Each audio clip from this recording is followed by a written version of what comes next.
Prachová chvilka. Skřítci a mocný vcuc. Jen si to představte.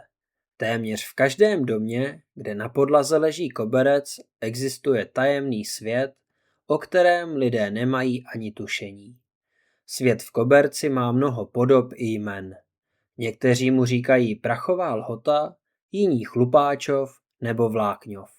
Ale my se dnes podíváme do pohádkové běhounie, která je pojmenovaná po svých obyvatelích, malých běhounech.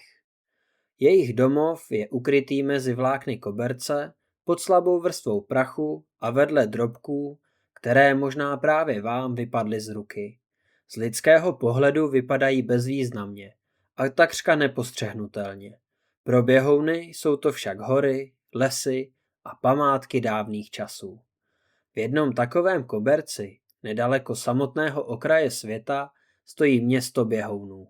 Běhouni jsou malí, okem neviditelní skříci, kteří žijí mnohem rychleji než lidé. Jedna naše lidská vteřina je pro ně celíčký den. To znamená, že než si stihnete zívnout, oni už za sebou mají snídani, práci, večerní slavnost a už si čistí zoubky, než půjdou spát. Jejich město stojí ve stínu velikého pečiva. Obrovského drobku chleba, který kdysi dávno spadl z nebe. Někteří učenci tvrdili, že se zrodil ze země samotné. Jiní přísahali, že jej přinesl hromový obr z horního světa. Ale ať už to bylo jakoli, velké pečivo bylo zdrojem potravy a symbolem pro celé město a jeho skřítky. Běhouni si pamatují dobu, kdy byla celá běhounie ponořená do úplné tmy. Bylo to tehdy, když k lidem přišla noc a šli spát. Tehdy si skřítkové mezi vlákny vybudovali osvětlené stezky ze světélkujících zrnek prachu a třpitivých nití. Díky nim se mohli bezpečně pohybovat i v nejhlubších zákoutích. Skříci žili spokojený život. Byli veselí, hraví a nikdy si nenechali utéct příležitost k pořádné oslavě. Jen jedna věc naháněla skřítkům opravdu strach. Mocný vcuc. Podle kronik se jednou za celý věk prohnal běhouní.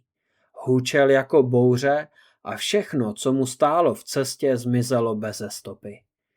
Jenže už strašně dlouho nepřijel a mnozí běhouni začali tvrdit, že jde jen o pohádku pro vystrašení dětí.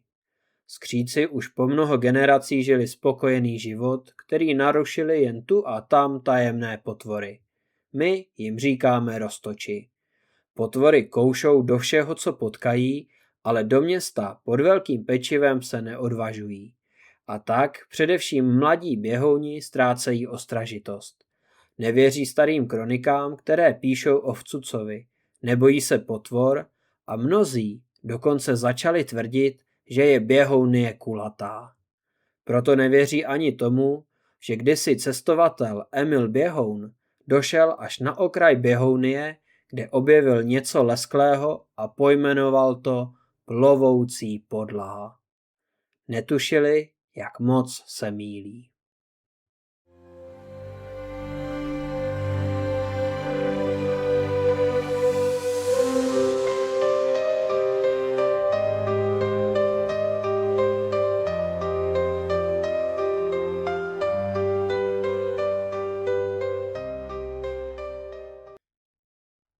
Byl to obyčejný den jako každý jiný. Skříci na tržišti nabízeli drobečkové placky, děti závodily ve šplhu po napnutých vláknech a kronikář zapisoval další rychle uběhlý rok. Když v tom se celá běhounie zachvěla. Zpočátku to bylo jen tiché dunění, pak přišel vítr, vlákna se napjala, prach se zvedl do vzduchu a z temnoty se ozvalo děsivé Vcuc, vykřikl někdo. A pak ho uviděli. Obrovský stín přejel přes okraj města. Domy se zhroutily, stezky zmizely a celé čtvrtě byly jediným okamžikem pryč. Běhouni se drželi vláken ze všech sil. zatímco mocný vcuc strhával vše, co nebylo pevně uchycené k zemi. A stejně rychle jako přišel, vcuc zmizel. Hučení sláblo a zůstalo po něm jen ticho. Část města i malá políčka byly pryč. Když se prach usadil, přeživší se shromáždili u velkého pečiva.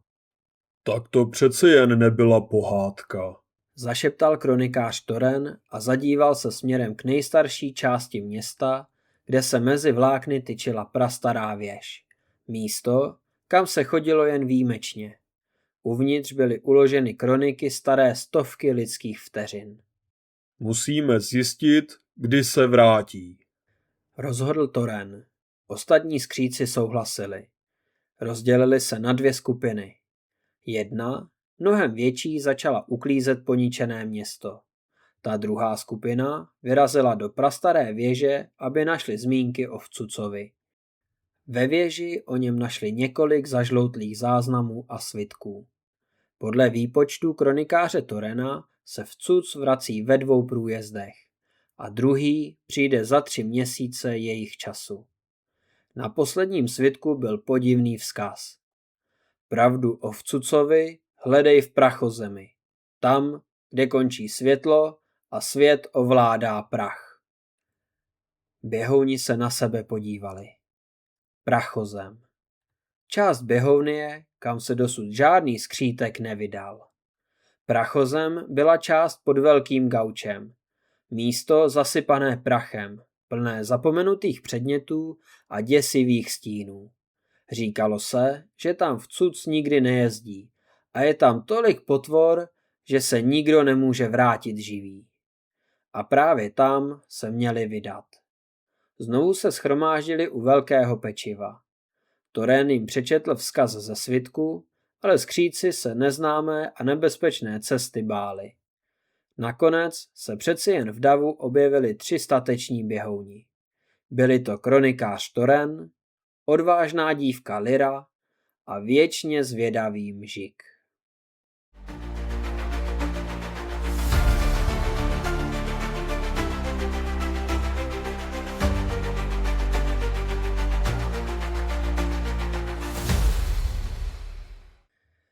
Toren, Lyra a Mžik se rozloučili s ostatními u velkého pečiva a vydali se směrem, kam se ještě žádný běhoun dobrovolně nevydal. Cesta vedla přes vlákno hory. Husté spletí nití, které se proplétaly jako vánočky. Skříci museli přejít po napnutém vlákně nad hlubokou chuchvalcovou roklí. Přivažme se k sobě za opasky a nedívejte se dolů, zavelela Lyra. Mžik jakoby neposlouchal a ihned se naklonil přes okraj. Co když tam dole bydlí obrácení běhouni? Zeptal se zvědavě.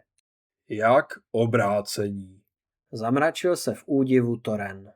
No, přece takový, co chodí hlavou dolů a snídají večeři. Maminka mi o tom vyprávěla. Vysvětloval Mžik a málem přitom uklouzl. Lyra ho na poslední chvíli chytila za límec a trochu Mžikovi vynadala. Jestli ještě jednou nakoukneš dolů, tak tě svážu a budu kutálet před námi. Odfrkla si Lyra. Cestou museli obejít i pole zapomenutých knoflíků. Jeden z nich byl tak veliký, že vypadal jako lesklé jezero. Mžik si nemohl pomoci a skočil na jeho hladký povrch.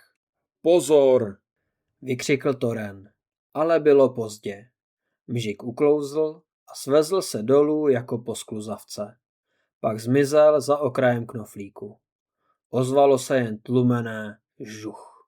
Lyra a Toren se běhli za ním a našli ho po uši zapadeného v měkkém prachu. Vědecký experiment, zahlásil Mžik vážně. Zjišťoval jsem, jestli knoflíky vedou do jiného světa. A vedou? Zeptala se Lyra. Ano, do světa, kde je všude prach, až z toho skřítek kýchá. Odpověděl a opravdu si hlasitě kýchl. Obláček prachu se rozletěl všude kolem. Všichni 3 cestovatelé se rozesmáli. Když dorazili k okraji prachozemě, světlo jiskrových stezek za nimi pohaslo. Před nimi se zvedaly obrovské hory prachu. Vzduch byl těžký a nevětraný. Také obloha tam byla každým krokem temnější. Brzy narazili na první potvory. Tyhle byly naštěstí malé, ale překvapivě rychlé. Lyra je po chvilce odehnala proutkem z tvrdé nitě, zatímco Toren rozhazoval drobky jídla, aby si jich potvory nevšímaly. Rychle! Sykla Lyra, když se potvory vrhly na poházené drobky. Utíkali mezi prachovými dunami, když v tom najednou Mžik zmizel z dohledu. Mžiku? Z prachu se ozvalo tlumené. Jsem v pořádku, asi jsem objevil prachovou jeskyni. Ukázalo se, že se propadl do dutiny pod vrstvou prachu. Celý den pak pochodovali jeskyní a když konečně vykoukli ven z vrstvy prachu, zjistili, že je tam téměř úplná tma. Ale v dálce zahlédli něco, o čem mluvil Svitek.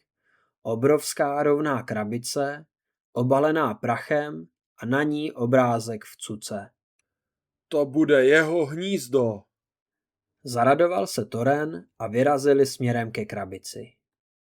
Když další den konečně dorazili k velké papírové krabici, zastrčené hluboko v prachu, na jejím boku byl vybledlý obrázek obrovského stroje s kartáči uprostřed. Opatrně vlezli dovnitř. Uvnitř byl suchý prostor, plný nápisů a obrázků. Toren pomalu přečetl slova, která byla ještě čitelná. Náš vysavač vám poskytne silné sání, ochranu před roztoči, hloubkové čištění. Čištění? Zopakovala Lyra. Na obrázku bylo vidět, jak stroj nasává prach a drobné tvory vzhůru. Vcuc nesaje jen domy, on saje potvory. Pochopila Lyra. Mžik otevřel pusu do kořan. Takže on je vlastně ochránce. Toren přikývl. Když je potvor příliš mnoho, přijede mocný vcuc v bílé zbroji a odnese je pryč. Bez něj by nás potvory zaplavily. Pak si všimli ještě jedné věci. Z nákresu bylo zřejmé, že stroj projíždí pokaždé jinou cestou. Nikdy nejede dvakrát stejným místem. Řekl Toren tiše. To znamená, že místo, kudy už projel, je načas bezpečné. Doplnila Lyra. Mžik se rozzářil. Takže se přestěhujeme tam, kde už byl. To je tak mazané. Toren se usmál. Nejdřív musíme přesvědčit ostatní a hlavně zachránit velké pečivo. Trojice skřítků vyšla z krabice zpět do prachové temnoty. Teď už věděli, že vcuc není ničitelem jejich světa. Je to strážce a běhouni se s ním musí naučit žít.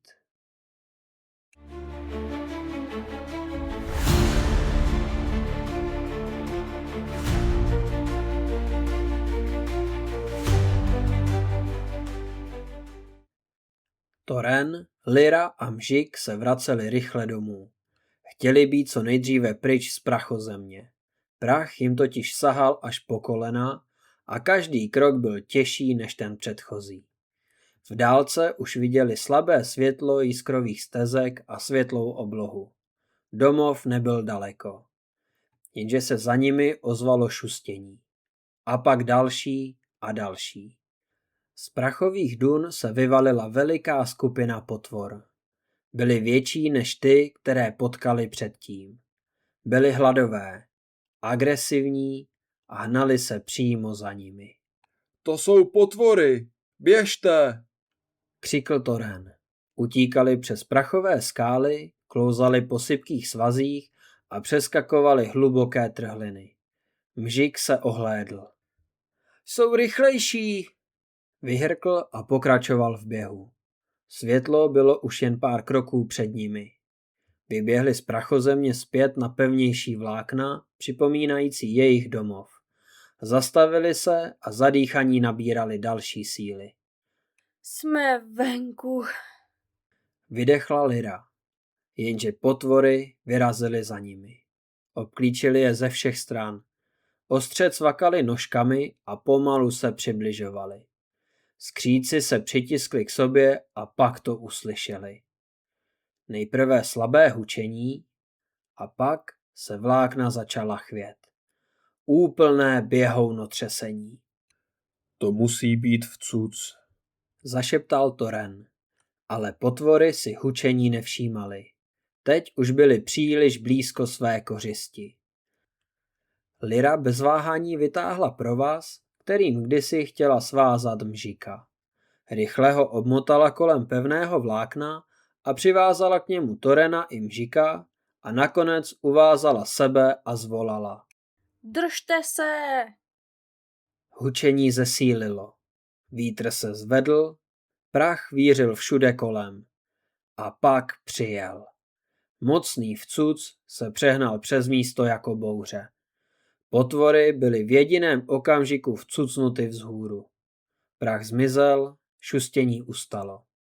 Všichni 3 skřídci zůstali pevně přivázaní k vláknu. Vlasy i kabáty jim vlály, ale udrželi se. A stejně náhle, jako vše začalo, nastalo ticho. Měli jsme pravdu. A teď musíme všechny varovat. Zašeptal Toren a vyrazili zpět. Když se vrátili k velkému pečivu, celé město netrpělivě čekalo. Toren vyprávěl o krabici, o nápisech i o tom, že vcuc je ochránce před potvorami. Musíme se přestěhovat tam, kde už projel. Nikdy nejede 2krát stejným místem, řekla Lyra. Nyní už nikdo nepochyboval. Běhouni se okamžitě dali do práce. Co nešlo unést, to pevně přikotvili k vláknům. Domy, mosty i zásoby drobků svazovali provazy. To, co šlo přenést, nosili do části města, kterou vcuc už projel. Byla sice spustošená, ale bezpečná. Nakonec zůstalo jen velké pečivo. Bylo těžké, obrovské, posvátné. Společně kolem něj omotali silné provazy. Toren zorganizoval řadu běhounů, Mžik si stoupil dopředu a vykřikl. Na 3. 1, 2 a 3. Všichni společně táhli ze všech sil. Pečivo se pomalu pohnulo. O kousek, pak o další. Zadýchaní, unavení, ale odhodlaní ho dotáhli do bezpečné části. A právě v tu chvíli se ozvalo známé hučení. Hučení sílilo. Toren se nadechl a řekl. Je to tu, ale teď jsme připraveni.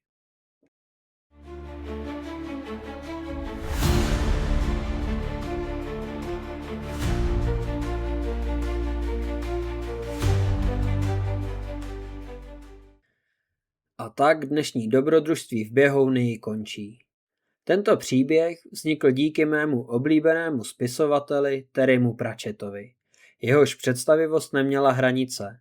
Dokázal totiž vidět celé světy tam, kde jiní viděli jen obyčejný koberec. Tak zase příště v říši kouzel, dobrodružství a fantazie.